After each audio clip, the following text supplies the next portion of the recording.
به توپه بین مدافعان پرسپولیس دیاباته دیده میشه. پاس کوتاه برای علی کریمی، یه ارسال داخل محوطه جریمه با سید جلال حسینی تو دور کرد.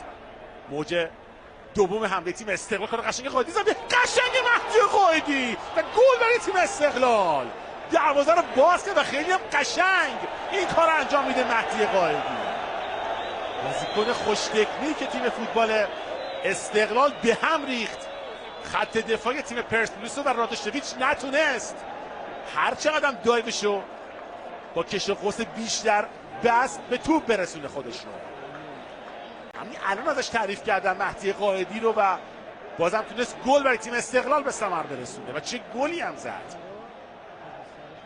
خیلی قشنگ لایی هم انداخت اونجا به بشار حسن، زدی قشنگ و فنی و کاتدار به گوشه دروازه و تموم. یک فرصت به سود استقلال.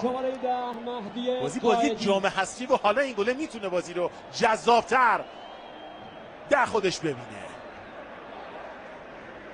عجیب اونجا لایی خورد بشار، کار قشنگ مهدی قائدی، ضربه فنی پای راست چقدر توپ رو خوب فرستاد تو گوشه دروازه و دروازه باز شد.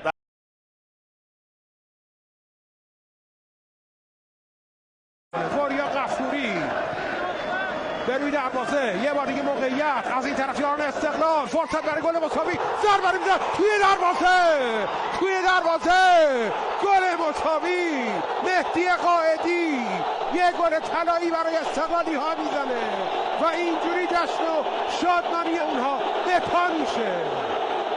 حامد لک و در مقابلش رشید مظاهری، یه 2-2 دیگه در شهرآورد تهران، سومین مساوی 2-2 در این مسابقه پرهیجان. آفرین به بچه‌های استقلال، آفرین به بچه‌های پرسپولیس. یه فوتبال گرم، یه فوتبال تماشایی از یاران دو تیم رو دیدیم. بازی فوق‌العاده‌ای بوده. خوشحالی یاران استقلال. نگاه کنیم صحنه رو.